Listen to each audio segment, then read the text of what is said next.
कहते हैं शराब हर गम पी जाती है, लेकिन मेरे लिए ये ज़िंदगी का सबसे झूठा फ़लसफ़ा साबित हुआ। मैं जाम पे जाम खाली करती गई, लेकिन मेरे गम नहीं मिटे और फिर भी मैं खुद को खोने का जश्न मनाती रही।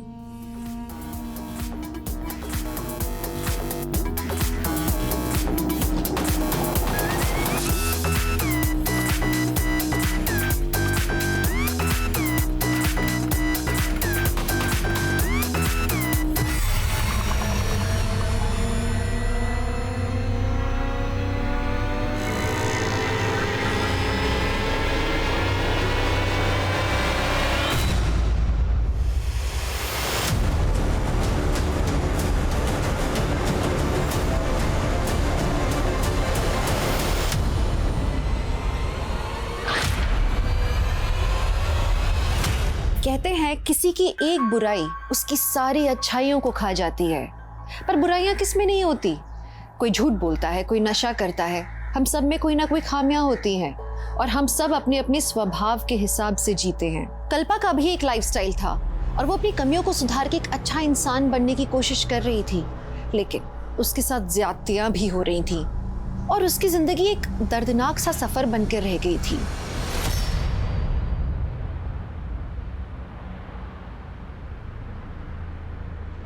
जिंदगी से भागते भागते थक गई थी मैं, समझ ही नहीं पा रही थी आखिर मेरी मंजिल थी क्या।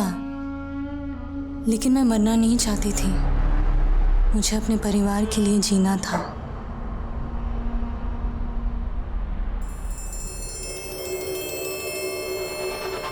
जहां क्राइम सीन का मंजर, अपराध का मकसद और अपराध का तरीका अचंभे से भरा हुआ था। साइड करो, साइड करो, चलो हट जाओ, सामने मत आओ कोई। सर लगता है इस लड़की का रेप करके इसको मार के यहाँ फेंक दिया। ये एक ऐसी क्राइम मिस्ट्री थी जो पुलिस के लिए सॉल्व करना बहुत चैलेंजिंग था और उतनी ही चैलेंजिंग कल्पा की जिंदगी थी जिससे वो लगातार जूझ रही थी।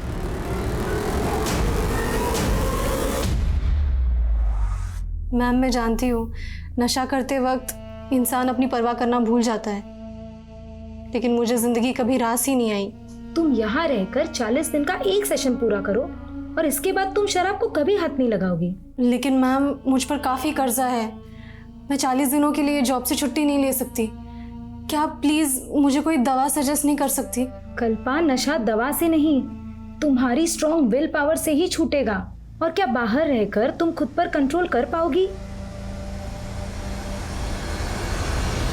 बेबे तू कंट्रोल से बाहर होती जा रही है। वो कुड़ी तेनू मेरे खिलाफ भड़का रही है ना, मैं तेनू ओदे नाल नहीं रहन दवांगा। मैं हुणे ओदा सामान चक के बाहर फेंकता हूं। रुक तेजिंदर, रुक जा। खबरदार जो तूने उसके सामान को हाथ लगाया, वो ना मेरी पीछे है, किराया देती है मैनू। तू ना मेरे गुजारे के लिए मुझे खर्चा नहीं देता। अकेला छोड़ के गया था तू मैनू। अकेला छोड़ गया था तू याशी करेगी? अपनी बेबे को तू याश बोलता है? अरे शर्म नहीं आती तेनू? चल निकल यहाँ से, दफा हो जा। बेबे तू उस लड़की के लिए मेरी इज्जत तार रही है ना, देख लूंगा तुझे। खस मानू खानिया। आंटी क्या हुआ, ये तेजिंदर भैया इस तरह? अरे नाम मत ले उस कुत्ते का, सारे मूड की ना बैंड बजा के चला गया। चिल्ला चिल्ला के ना मेरा गला सूख गया है। तू जुगाड़ लाई है?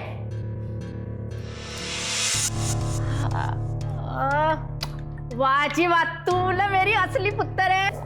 वाह जी वाह।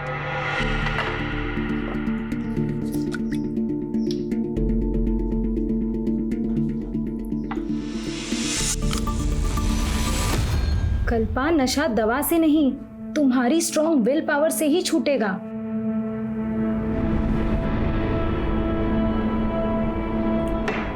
ओए, तूने अपने लिए पैक नहीं बनाया? नहीं आंटी, मैंने सोचा है आज के बाद शराब नहीं पीऊंगी। ओह, बुखार तो नहीं हो गया तेनू? नहीं आंटी, मजाक नहीं कर रही। शराब की लत ने मुझे खुद से, अपनी फैमिली से दूर कर दिया, लेकिन अब मैं बदलना चाहती हूँ। और आंटी मैं चाहती हूँ कि आप भी शराब छोड़ दो। अरे पुत्र, अब तो ये शरीर छोड़ने का वक्त आ गया। अब तेरे अंकल जी थे ना तब तक। आंटी इसी गलत फहमी के कारण मैंने भी पीना शुरू किया था कि शराब पीकर मैं अपने सारे गम भुला दूंगी, लेकिन यही सोचकर हम सबसे बड़ी गलती करते हैं आंटी। एक काम कर, तू ना आज मेरे नाल आखिरी बार शराब पी ले। नहीं आंटी, आज शाम को अपनी बस है। थोड़ी सी पी ले मेरे खातिर। पहले शराब नू बस कर, फिर अपनी बस पकड़ के चली जाना। क्यों? मैं एक परवानी की तरह थी, जानती थी आग से खेलूंगी तो जल जाऊंगी, लेकिन फिर भी ये खेल रुक ही नहीं रहा था।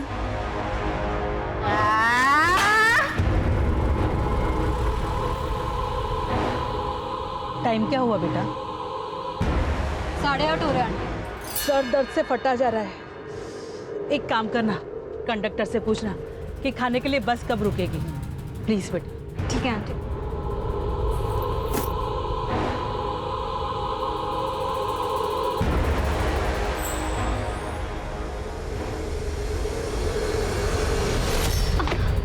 I'm so sorry.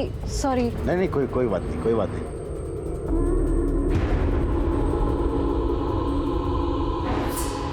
भैया ये डिनर के लिए गाड़ी कहाँ रुकेगी? बस 10-15 मिनट में गुलशन ढाबा पहुंचने वाली है, बस वहीं रुकेगी। Okay, thank you.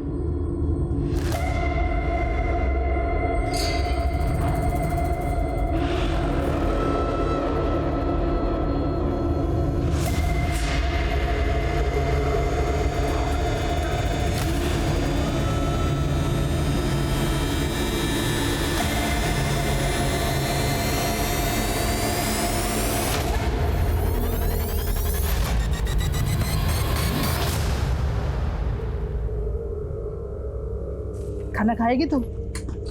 मैं अभी बस कॉफी या कुछ पी लूं। मैं दाल रोटी फटाफट खाऊंगी।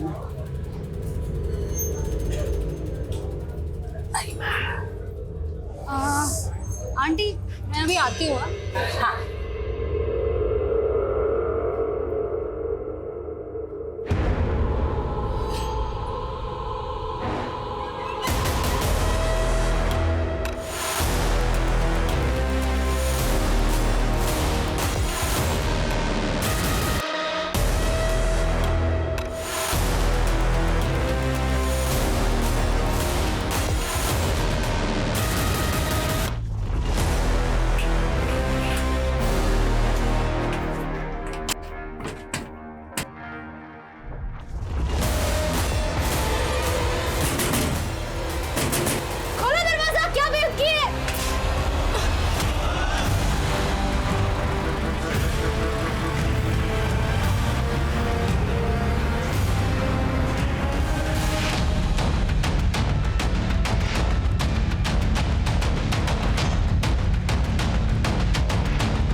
पीछे हटो, साइड करो, साइड करो। चलो हट जाओ, सामने वाला कोई। सर लगता है इस लड़की का रेप करके इसको मार के यहाँ फेंक दिया। सर इसकी तो सांसें चल रही है, ये तो जिंदा है। What? लड़की को हॉस्पिटल पहुंचाओ, क्विक। सर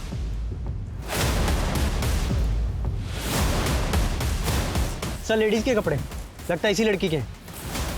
और सर कपड़े फटे हुए भी हैं।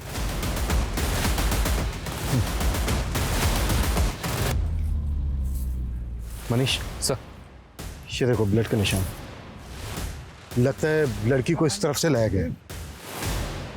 ये देखिए सर, यहाँ भी है, यहाँ भी है सर। आगे कहीं भी नहीं है सर ब्लड ट्रेल यहीं तक है सर। यहीं पे ढेर सारा खून पड़ा हुआ है। हाईवे नजदीक है सर। अगर लड़की का रेप करके उसको यहाँ फेंका गया होता तो लड़की के कपड़े भी यहीं होने चाहिए, लेकिन लड़की के कपड़े मिले हमें लड़की के पास। लड़की की कंडीशन देख के ऐसा लग रहा है कि जैसे बहुत ही हैवानियत के साथ उसका रेप हुआ है। Right sir.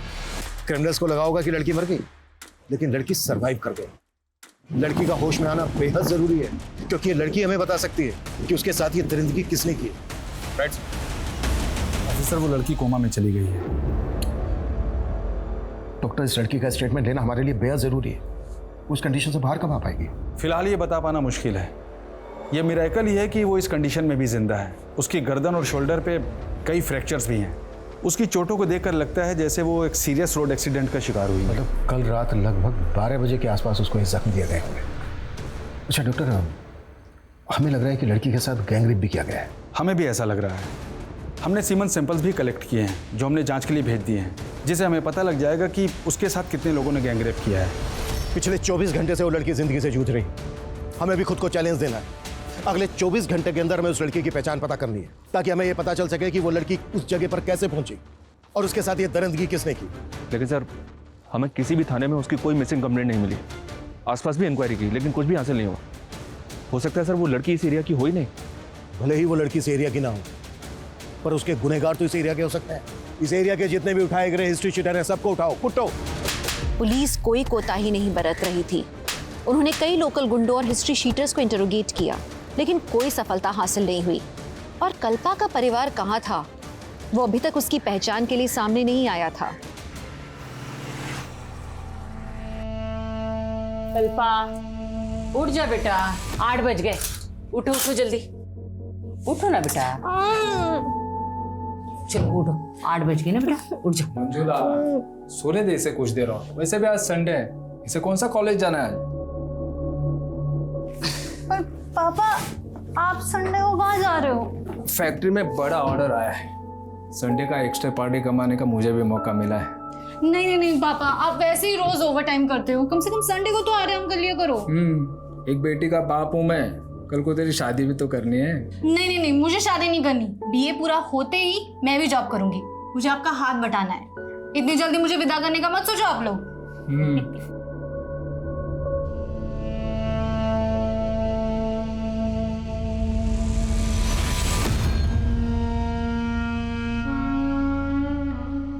उस लड़की के साथ बहुत ही हैवानियत हुई। पिछले 24 घंटे में हम कुछ भी पता नहीं कर पाए। सभी पुलिस हेडक्वार्टर में लड़की का फोटो भेज दिया सर। न्यूज़पेपर्स और सोशल मीडिया में भी लोगों से अपील की कि अगर कोई इसे जानता है तो सामने आए। लेकिन तब तक हम चुपचाप नहीं बैठ सकते। उस लड़की के साथ इतनी ज्यादती हुई है कि वो कोमा में चली गई। जिंदगी और वक्त ठहर गया उसके लिए। अगले 24 घंटे में क्या क्या एक्शन लेने वाले हो, टाइम फ्रेम करो। कैसे भी करके हमें उस लड़की की पहचान पता करनी है। Right sir.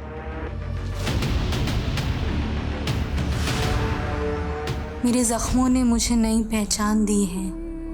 मत पूछ कि अब जिंदगी ने क्या सौगात दी है। अब किस दर्द से उम्मीद करूं तुझसे, जिंदगी से टूटकर बस मौत को आवाज दी है। सर, ये मेरी सोशल मीडिया फ्रेंड है। मैंने जैसे ही अखबार में इसकी फोटो देखी, मैं यहाँ चला आया। रुखसत? हाँ सर, इसके सोशल मीडिया प्रोफाइल में यही नाम है इसका। कुछ महीने पहले ही मैंने इसे फ्रेंड रिक्वेस्ट भेजी थी और इसने एक्सेप्ट कर ली थी। रहती कहाँ है ये रुखसत? सर, मैं इस लड़की के बारे में कुछ नहीं जानता और ना ही इससे कभी मिला। लेकिन सर, इसके सोशल मीडिया पेज में ऐसे कई फोटोज़ हैं जिनमें ये दिल्ली के ब्लैक थंडर पब में नज़र आ रही है।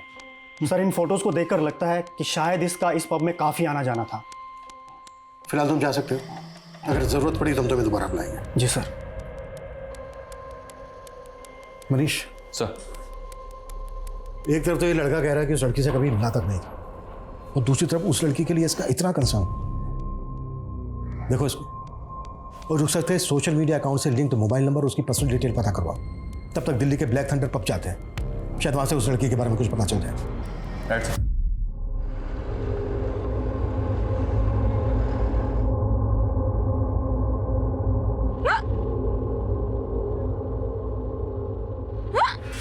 लगता है तुम्हें कोई याद कर रहा है बेटा।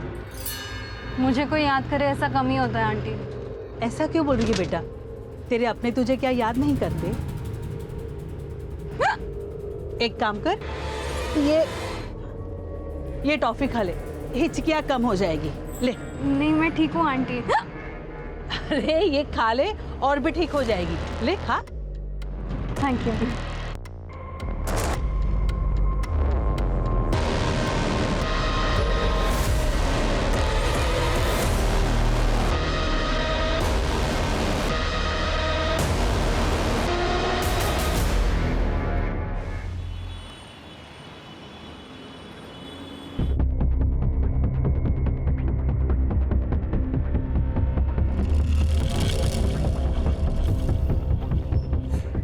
Yes sir, how can I help you? Inspector Abhimanyu Jindal, Rajasthan police. इस लड़के का इस पब में काफी आना जाना है। कौन है ये? सर, ये कल्पा है। कल्पा? हाँ सर, हमारे इसी पब में काम करती है। She is a waitress. Kalpa यहाँ दिल्ली में काम करती है, तो फिर वो यहाँ से 90 किलोमीटर दूर भिवाड़ी कैसे पहुंची हो? सर ये सब तो मालूम नहीं, लेकिन वो कई दिनों से छुट्टी पर थी। रहती कहाँ है कल्पा? वैसे तो वो हिसार की रहने वाली है, लेकिन वो पोमिला आंटी के साथ पीजी रहती है, और पोमिला आंटी भी हमारे रेगुलर कस्टमर है। कल्पा इस पब की एक कस्टमर के यहाँ बिजी रहती है। सर कल्पा में हर किसी को अपना बनाने की क्वालिटी है, और सभी लोग उसे लाइक करते हैं यहाँ। और पोमिला आंटी से तो उसकी इमोशनल बॉन्डिंग हो गई थी। सर पोमिला आंटी अकेली रहती थी, इसलिए उन्होंने कल्पा को अपने साथ रख लिया था। ये सोशल मीडिया अकाउंट कल्पा का ही है? हाँ सर। तो फिर ये रुखसत के नाम से क्या है? सर एक्चुअली ये पोइट्री नेम है, और उसे शेरो शायरी का बहुत बड़ा शौक है, और वो अलग ही मूड की लड़की है। इस उम्र में भी उसके बातों में डेप्थ है। अब जिंदगी पे मौत भारी है, मुझे गले लगा लो, अब रुखसत की बारी है। अब सॉरी मैम, वो मेरी फ़ोन की बैटरी चली गई थी, नया शेर भूल ना जाओ तो इसीलिए मैंने लिख दिया। I am so sorry. लेकिन तू ऐसे थॉट्स लाती कहाँ से कल्पा? दर्द को जुबान दे दो तो शेर भी बन जाते हैं। लेकिन तेरे दर्द सिर्फ तुझे शायर नहीं, तुझे शराबी भी बना रहे हैं। सर उसे शराब की बहुत बुरी लत लग गई थी। कुछ तो ऐसा था जो उसे अंदर ही अंदर परेशान कर रहा था। कल्पा इस वक्त जिस हालत में है, तुम्हें किसी पर शक है? कौन कर सकता है उसके साथ इतनी दरिद्री? नहीं सर, लेकिन कुछ टाइम पहले उसके साथ बहुत बुरा हुआ था।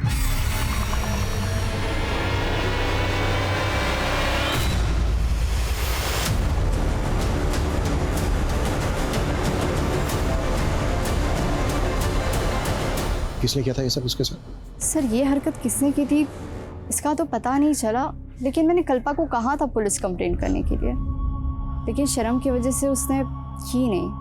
और उसे रियलाइज़ भी हुआ कि ये सब कुछ उसकी ड्रिंकिंग की वजह से हुआ है। उसने मन बना भी लिया था कि वो शराब छोड़ देगी। क्या कल्पा का रेप हो गया?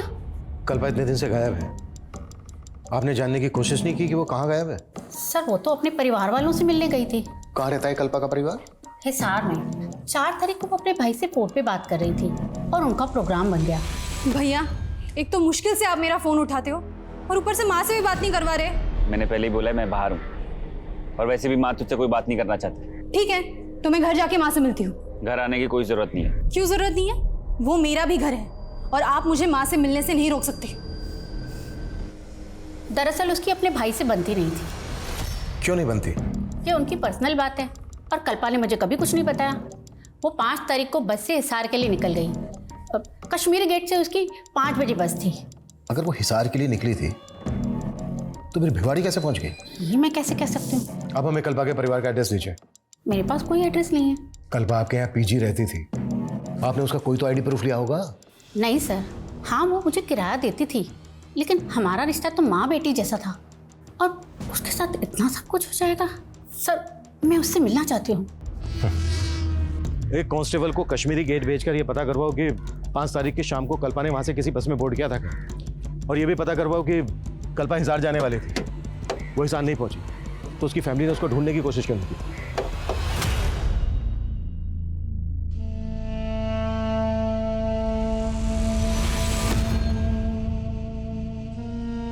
बस बेटा, अब ये खाना हलक से नहीं उतरता। बोझ बन गया हूं मैं तुम सब पर। ऐसा मत भूलो पापा, आपके 2 बच्चे हैं, मैं और सोम भैया, हम दोनों आपके 2 बाजू बनेंगे। ये सब बातों का कोई फायदा नहीं है कल्पा।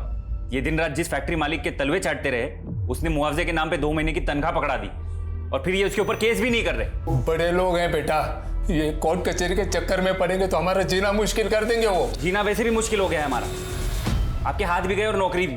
तो फिर आपकी क्या रिस्पॉन्सिबिलिटी है भैया? पापा को कोसने के अलावा आप अपने लिए कोई जॉब क्यों नहीं देखते? तुझे जॉब मिल गई तो मुझे ज्यादा अकड़ मत दिखा, समझी ना? और वैसे भी मैं कोई ऐसी वैसी जॉब नहीं करूंगा जहां इनकी तरह मुझे किसी के तलवे चाटने की जरूरत पड़े।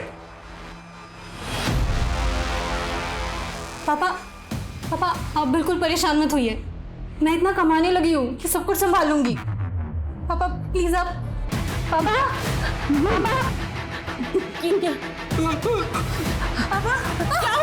क्या हो रहा है उनको?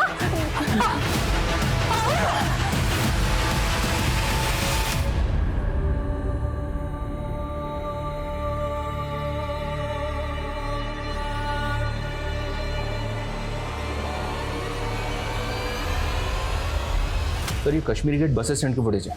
5 अक्टूबर की शाम को कल्पा ने दिल्ली से जयपुर जाने वाली बस पकड़ी थी, जबकि पौमिला ने हमें बताया था कि कल्पा उस शाम को हिसार जाने वाली थी। पोमिला ने हमें बताया कि कल्पा दिल्ली से हिसार जाने वाली थी, लेकिन कल्पा ने दिल्ली से जयपुर की बस मिली और दिल्ली से जयपुर रोड पर भिवाड़ी के पास कल्पा हमें जख्मी हालत। तो क्या कल्पा ने पोमिला से झूठ बोला या फिर पोमिला हमसे कुछ छिपा रही थी? कल्पा की फैमिली के बारे में कुछ पता चला? कल्पा के सोशल मीडिया अकाउंट से जो नंबर लिंक है वो हिसार के एड्रेस पर रजिस्टर्ड है सर। इस बस के कंडक्टर ड्राइवर को बुलवा लिया। जी सर, ये लड़की हमारे बस में उस शाम को चढ़ी थी और शायद जयपुर तक का टिकट लिया था। एक जयपुर देना। जयपुर।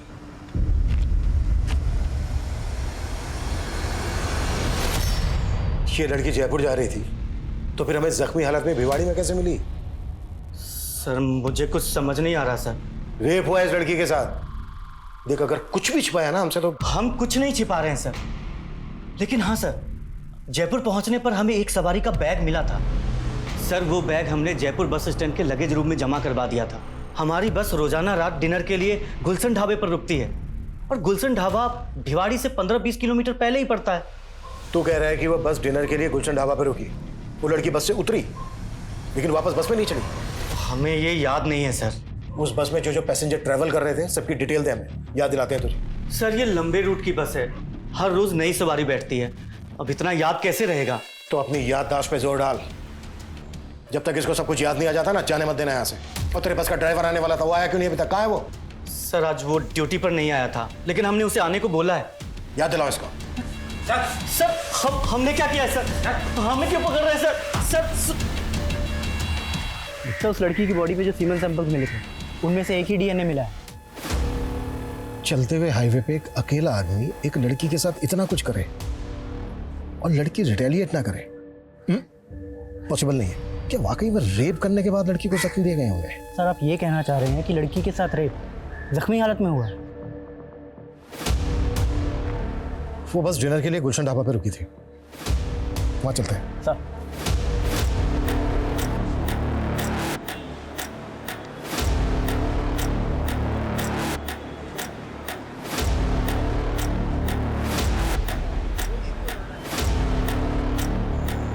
हाँ साहब, ये मैडम को मैंने उस रात यहाँ पे देखा था और इनका चेहरा मुझे अच्छे से याद है साहब, क्योंकि इनको किसी ने बाथरूम में बंद कर दिया था साहब।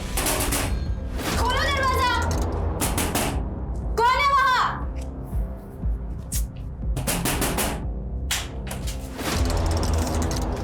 क्या बेहुद किया? किसने बंद किया मुझे अंदर? मुझे नहीं मालूम मैडम। उसके बाद ये मैडम कहाँ गई थी? उसके बाद इन लोगों ने यहाँ पे खाना खाया साहब, और उसके अलावा मैं कुछ नहीं जानता साहब।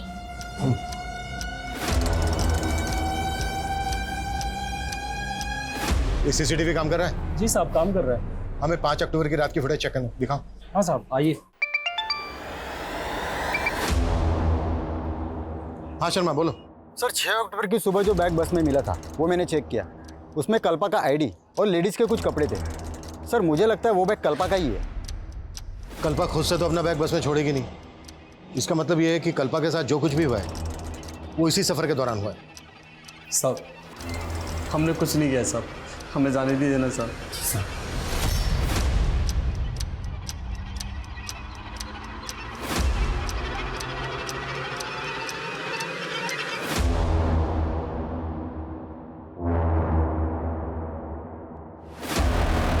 कल्पा बाथरूम की तरफ जाते हुए दिख रही है, लेकिन उसके पीछे कोई नहीं गया। इसका मतलब यह है कि होटल के दूसरी तरफ से आकर किसी ने बाथरूम का दरवाजा बंद किया। होटल के बाकी स्टाफ को खंगालो, हो सकता है उनमें से किसी की हरकत है। जाओ।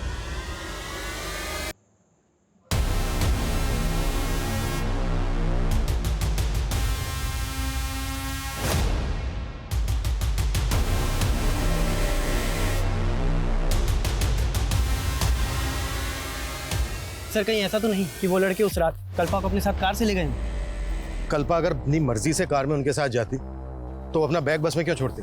लेकिन सर कल्पा उस रात बस में चढ़ी, फुटेज से ये बात क्लियर नहीं हो रही है और ना ही गाड़ी का नंबर विजिबल है। पता करो वो दोनों लड़के कौन थे और फुटेज में बस की तरफ से जितने भी पैसेंजर आते हुए दिख रहे हैं सबकी पहचान पता करो। क्राइम सीन यहाँ से लगभग 15 किलोमीटर दूर भिवाड़ी में है। यहाँ से लेकर क्राइम सीन तक जितनी भी छोटी बड़ी दुकानें हैं, ढाबे हैं, सब जगह पूछताछ करो। Okay sir. शायद उस रात किसी ने कुछ देखा हो। जी सर।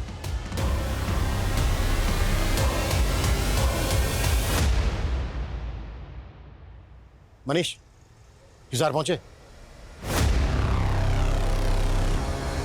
मेरी बेटी के साथ इतना सब कुछ हुआ, कहाँ है वो? मुझे उसे मिलना है, मुझे।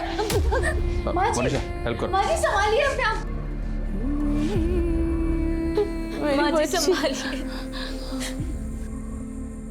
माँ जी को कल्पा की बहुत फिक्र लगी रहती थी और कल्पा भी पता नहीं किन लोगों की संगत में पड़ गई और शराब पीने लग गई और कल्पा के साथ अब ये सब। पॉमेला ने हमें बताया था कि कल्पा हिसार आने वाली थी यहीं पर। नहीं सर, कल्पा ने अपने भाई को भी ऐसा ही बताया था फोन। कहाँ है वो? बुलाइए उसे। सोम जी तो काम के लिए आउट ऑफ टाउन गए हुए, उन्होंने ऐसा हमें कुछ नहीं बताया। हमने सुना है कि सोम की कल्पा से बनती नहीं थी। नहीं सर, दोनों भाई बहन के बीच में ना सर बहुत प्यार था। पुलिस उस बस में ट्रैवल कर रहे पैसेंजर्स के साथ साथ उन 2 लड़कों की पहचान में भी जुट गई थी जो उस ढाबे में कल्पा के साथ देखे गए थे। लेकिन इस केस के कई और भी राजदार थे। जैसे जैसे ये केस आगे बढ़ रहा था, मीडिया में भी कल्पा को इंसाफ दिलाने की गूंज उठ रही थी।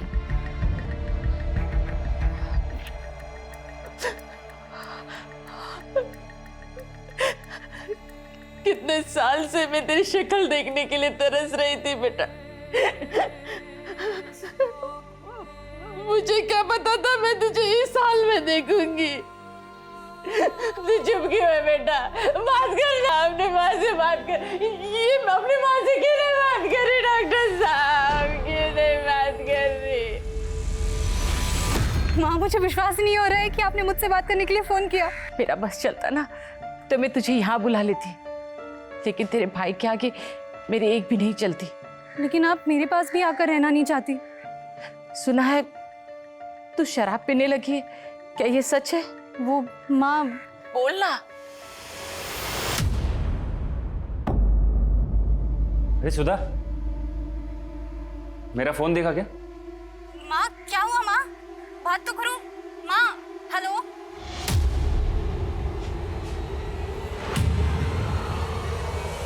मना किया तूने इस लड़की से बात करने के लिए?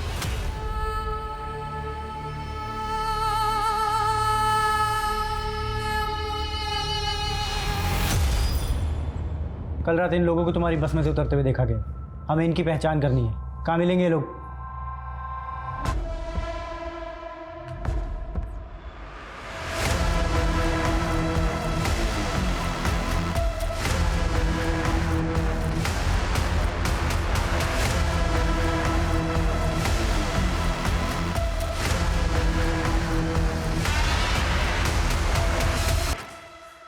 हाँ सर, इन लड़कों को मैं जानती हूँ। ये दोनों हमारे पब के कस्टमर्स हैं। इन दोनों के नाम क्या है, कहाँ रहते हैं, पता है आपको? सर ये तो नहीं मालूम, लेकिन कल्पा के इन लड़कों के साथ दोस्ती हो गई थी और मुझे तो लगता है कि कल्पा के लिए ही आते थे ये लड़के और हज़ारों रुपए खर्च करके जाते थे। अरे अभी तो अभिना शुरू किया है, तुम बैठो ना हमारे साथ, let's have drink together. Sorry Ankit, तुम्हें तो मालूम है ना मैं यहाँ एम्प्लॉई हूँ। अरे तो किसी दूसरे पब में चले? नो थैंक्स, आती हो कुछ देर में। सर कल्पा को लेकर मुझे इन लड़कों की इंटेंशन सही नहीं लगती थी। मुझे तो हैरान ही हो रही कि उस रात ये लड़के ढाबे में कैसे पहुंच गए। ये दोनों लड़के यहाँ पे रेगुलर कस्टमर थे, तो ये पेमेंट कैसे करते थे? बाई कैश या कार्ड से? सर ज़्यादातर कार्ड पेमेंट होती थी। इनके कार्ड की डिटेल्स मुझे दीजिए। जी सर। सर मैंने कल्पा के कॉल डिटेल्स चेक की।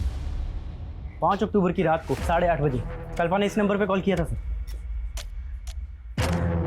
8:30 बजे ही वो बस गुलशन ढाबा पर रुकी थी। किसका नंबर है सर? ये वसीम नाम है सर इसका। थाने बुलाओ इस वसीम को। सर। हाँ मनीष। सर मैंने उन दोनों लड़कों की बैंक डिटेल्स उनका पता लगा लिया है। राज और अंकित नाम है इन दोनों का।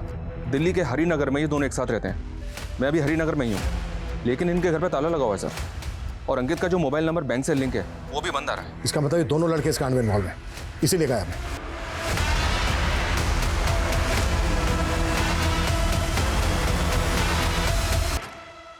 5 अक्टूबर की रात को उसके फोन से कॉल किया गया था तुझे, ये देख। 5 अक्टूबर। हाँ साहब, उस रात मुझे कॉल तो आया था, लेकिन नेटवर्क प्रॉब्लम की वजह से मुझे किसी की आवाज़ सुनाई नहीं दे रही थी। घुमा रहा है हमें? इन दोनों को भी जानता है ना तू? नहीं साहब, ना मैं इन दोनों को जानता हूँ, मैं ही उस लड़की को जानता हूँ साहब। मैंने कुछ नहीं किया साहब। लेके जाओ इसको, इसकी याददाश्त भी तेज करो। सर चल। साहब मैंने कुछ नहीं किया है साहब मैंने कुछ नहीं किया।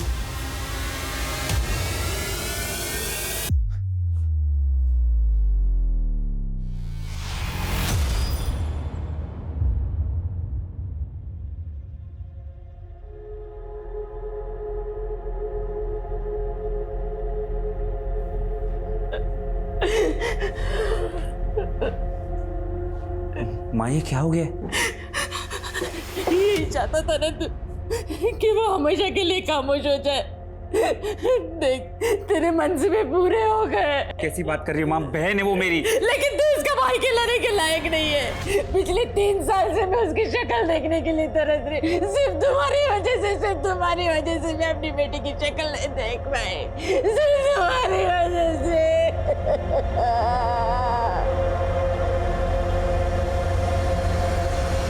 इस वसीम पे भरोसा नहीं कर सकते। इसका डीएनए लो और रेपिस्ट के डीएनए से मैच करो। सर, इन दोनों लड़कों में से ये लड़का अंकित अलवर का रहने वाला है। क्राइम के बाद से दोनों अलवर में थे, लेकिन अभी अलवर से भी गायब है। अंकित अलवर का रहने वाला है तो पता करो कि दूसरा लड़का कहाँ का रहने वाला है। मैंने कल्पा का सोशल मीडिया अकाउंट चेक किया था। कल्पा इन दोनों के टच में थे। इनके आईपी एड्रेस ट्रेस करो। इस हादसे से पहले कल्पा के साथ पब में किसी ने बदतमीजी की थी। पता करो वो लोग कौन है। राइट।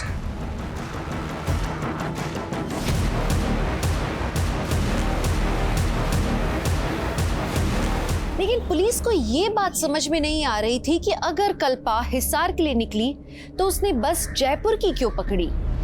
एक सवाल ये भी था कि कल्पा और उसके भाई के रिश्ते में खटास क्यों आई। एक सीधी साधी पारिवारिक सी लड़की शराब क्यों पीने लगी।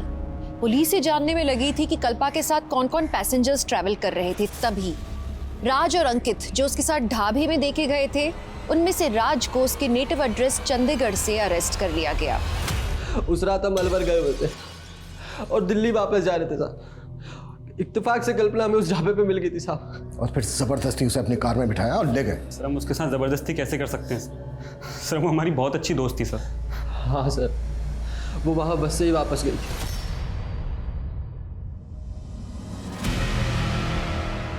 हमें पता चला है कल्पा हिसार जाने वाली थी, फिर उसने अपोजिट डायरेक्शन में जाने वाली जयपुर की बस क्यों ली? जयपुर कहाँ जा रही थी वो?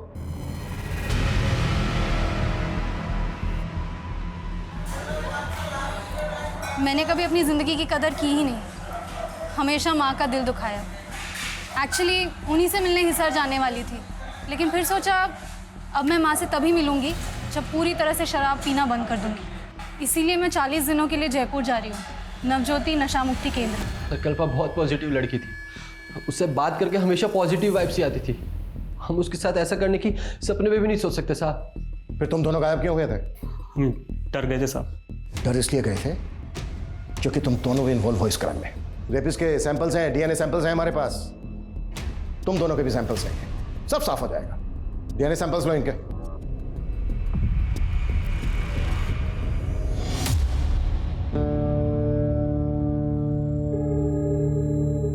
देख चाय लेना।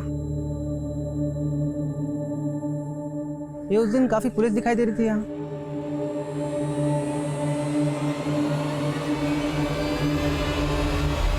सर, हमने राज और अंकित दोनों के डीएनए सैंपल्स ले लिए हैं, पर दोनों अभी ये कह रहे हैं कि कल्पा गुलशन ढाबे से उस बस में ही चढ़ी थी। और दूसरी बात ये सर, मैंने जयपुर के नवज्योति नशा मुक्ति केंद्र से पता किया है, ये कल्पा 6 तारीख को 40 दिन के कोर्स के लिए वहाँ जाने वाली थी। तो कल्पा भिवाड़ी में उस हालत में क्यों नहीं? अगर ये दोनों लड़के सही बोल रहे हैं तो क्या बस का कंडक्टर और ड्राइवर झूठ बोल रहे हैं? बस के पैसेंजर्स की पहचान पता चली? जी हाँ सर, 2 आदमियों की पहचान हुई है। ये देखिए, ये बसंत है और ये योगी। इन दोनों को थाने बुलवा लिया है। सर मैं कल्पा की सोशल मीडिया अकाउंट चेक कर रहा था। सर कल्पा अपने पुराने पोस्ट में कई फोटोज में इस लड़के के साथ दिखाई दे रही है सर। और सर ये लड़का कल्पा को सोशल मीडिया पे काफ़ी मैसेज किया करता था, लेकिन कल्पा रिप्लाई नहीं करती थी। और सर 5 तारीख को भी ये देखिए सर, इसने कई मैसेज किए। कल्पा मैं तुमसे मिलना चाहता हूँ, प्लीज़ रिप्लाई करो। अगर तुम मुझसे नहीं मिली तो अच्छा नहीं होगा। साहिल, मैं तुम्हारे लिए अपने परिवार छोड़कर आई हूँ और तुम मुझे अकेला छोड़कर कहीं कहीं दिन गायब रहते हो। कल्पा मेरा काम जानती हो ना तुम। लेकिन साहिल, तुम मुझे अपनी फैमिली से मिलवाने वाले थे ना, तो क्या हुआ उसका? कल्पा मैंने बात की है उनसे, मैं उनको कन्विंस करने की पूरी कोशिश कर रहा हूँ। हाँ बस मुझे थोड़ा वक्त दो।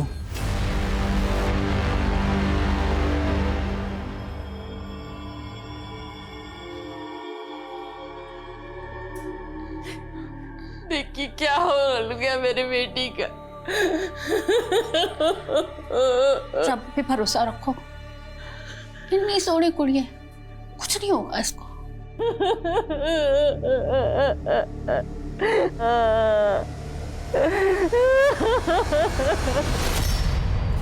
हाँ सर, ये उस बस में थी, ये पीछे वाली सीट पे बैठी हुई थी सर। सर इसके साथ एक लेडी भी थी। दोनों को देख के ऐसा लग रहा था जैसे दोनों एक दूसरे को पहले से पहचानते हो। इनमें से देखकर बताओ कौन थी वो? ये नहीं सर। ये सर ये। तुम्हें ऐसा क्यों लगा? कल्पा इस औरत को जानती होगी? सर पूरी बस खाली पड़ी थी और फिर भी दोनों एक साथ एक ही सीट पे बैठी थी। ये बस गुलशन ढाबे पर रुकी थी। अच्छी तरह से याद करके बताओ, क्या ये औरत वापस उस बस में चढ़ी थी वहां से? सर उतना तो याद नहीं आ रहा सर। हाँ सर, ये लड़की उस ढाबे के बाद बस में चढ़ी थी। शायद गैस वैस का कोई प्रॉब्लम था इसे, तो एक औरत ने इसे कोई तो गोली दी थी। ये टॉफियाँ खा ले, हिचकियाँ ठीक हो जाएगी। ले। नहीं आंटी, मैं ठीक हूँ।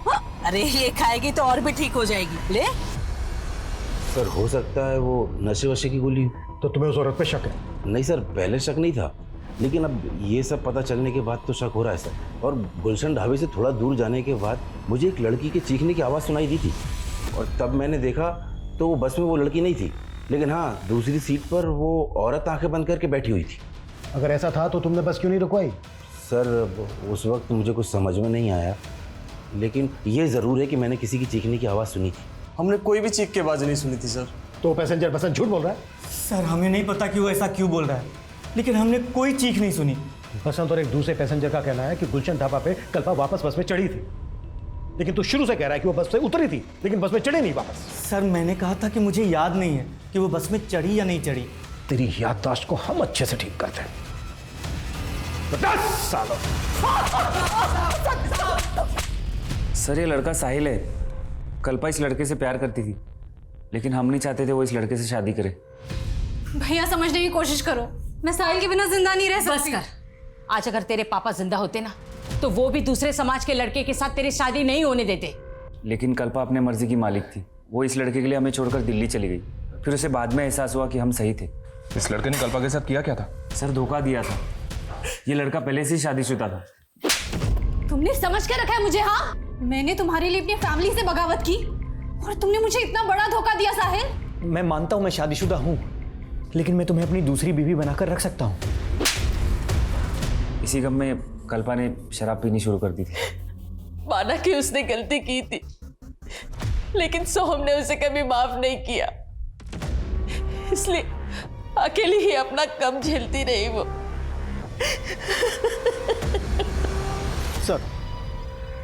सर मैं बस के बाकी पैसेंजर्स के बारे में पता करा था, तो मुझे वसीम के कांटेक्ट में रूही नाम की औरत का नंबर मिला। सर ये है रूही।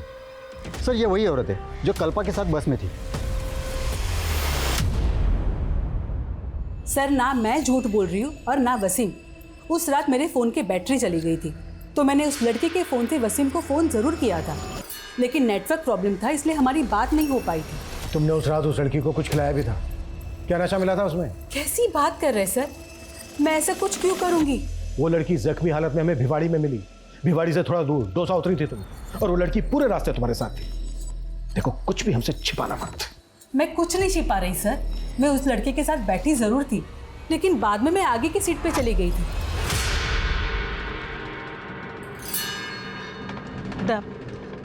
मुझे बहुत नींद आ रही है, एक काम करती हूँ मैं यहाँ आगे की सीट पे जाके सो जाती हूँ। हाँ ठीक है। फिर साहब मुझे दौसा पे उतरना था, तो मैं उठी तो मैंने देखा कि वो लड़की अपनी सीट पे नहीं है। मुझे लगा कि मुझसे पहले कहीं उतर गई होगी। तुमने उस लड़की की चीख या इस तरह की कोई आवाज़ नहीं सुनी? नहीं सर। सर मेरी पहली बीवी को भी मालूम था कल्पा के बारे में, और सर मैं कल्पा को अपनाना चाहता था, लेकिन वो समझने के लिए तैयार ही नहीं थी। कल्पा से तूने अपनी पहली शादी का सच छिपाया और अब उसी पे तोहमत लगा रहा है। ऊपर देख, वो तुझसे मिलना तक नहीं चाहती थी, मगर तू उसे मैसेज पे लगातार मिलने की धमकी दे रहा था। कहीं ऐसा तो नहीं कि तेरे दिल में जो उसके लिए नफरत थी, उस नफरत को निकालने के लिए तूने किसी और को हायर किया हो, उसे मारने के लिए? बोल। नहीं सर, मैं सच्ची कह रहा हूँ, मैंने कुछ नहीं किया है। थोड़े से अभी भी 5 पैसेंजर्स की पहचान पता नहीं चली है जो उस वक्त बस में मौजूद थे जब कल्पा के साथ ये घटना घटी। क्रिमिनल इन 5 में से भी कोई हो सकता है। जल्द से जल्द इनकी पहचान पता करो। सर इस लड़के का नाम जतिन है। 5 तारीख की रात को भिवाड़ी में इसने कुछ विटनेस किया था। क्या विटनेस किया है? सर इस लड़के का नाम जतिन है। 5 तारीख की रात को भिवाड़ी में इसने कुछ विटनेस किया था। क्या विटनेस किया है? सर उस रात मैं वहाँ से जा रहा था तो मैंने एक आदमी को देखा था। उसके कपड़ों पे बहुत खून लगा हुआ था। पहले मुझे लगा सर उसको चोट लगी होगी, पर फिर मैंने ध्यान से देखा तो उसे चोट नहीं लगी थी सर, बल्कि वो अपने हाथ पैर पे लगा खून साफ कर रहा था। कौन था वो आदमी? सर ये तो नहीं जानता, लेकिन उसका एक पैर खराब था सर। स्केच बनवा सकते हो?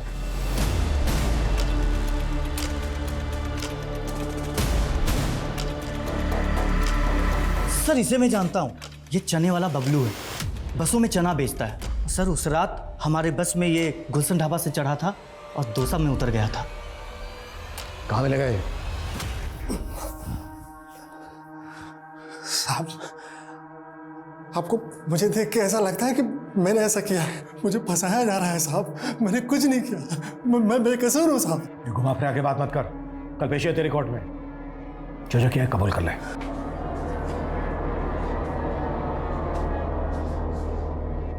नमस्ते साहब। उस रात एक विटनेस ने तुम्हारे कपड़ों और शरीर पे खून लगा देखा था। किसका खून था वो? मेरे कपड़ों पे कोई खून नहीं लगा था साहब। किसी बड़े आदमी को बचाने के लिए मुझे जैसे गरीब और फंसाया जा रहा है साहब। हमसे झूठ उगलवाने के लिए इन लोगों ने हमें बहुत टॉर्चर किया साहब। मैं बेकसूर हूँ साहब, मुझे बचा लीजिए साहब। पाठक, इन्हें बाहर ले जाइए।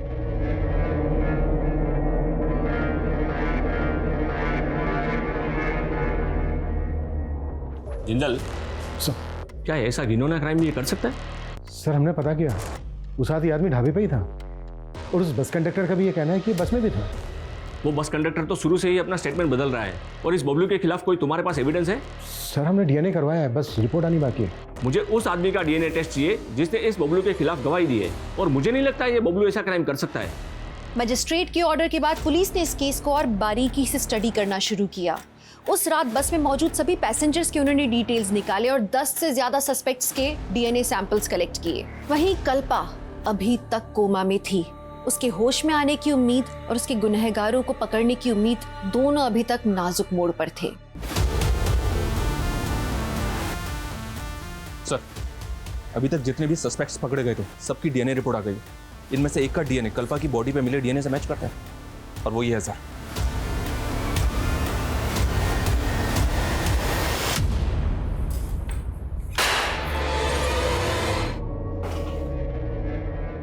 हो जा शुरू। साहब जब मैंने उस रात उस लड़की को ढाबे पे देखा ना तो मैं देखता ही रह गया। बहुत सुंदर थी साहब वो। पहले मैंने उसको बाथरूम के अंदर बंद कर दिया, लेकिन वो बाहर आ गई। फिर मैं उसको दोबारा देखने लगा और उसकी नजर भी मुझ पे पड़ी।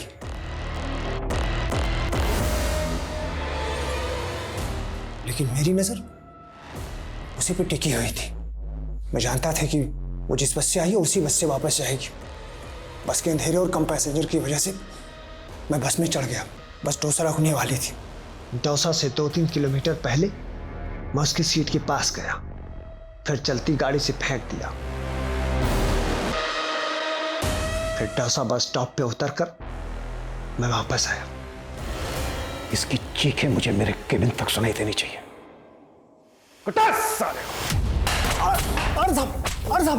एक जज्बाती इंसान गलत लोगों पर भरोसा कर बैठता है। जैसे कि कल्पा ने कई गलत लोगों पर भरोसा करके कई ठोकरें खाई हैं अपनी जिंदगी में। साहिल के लिए उसके जज्बात सच्चे थे पर उसे धोखा मिला।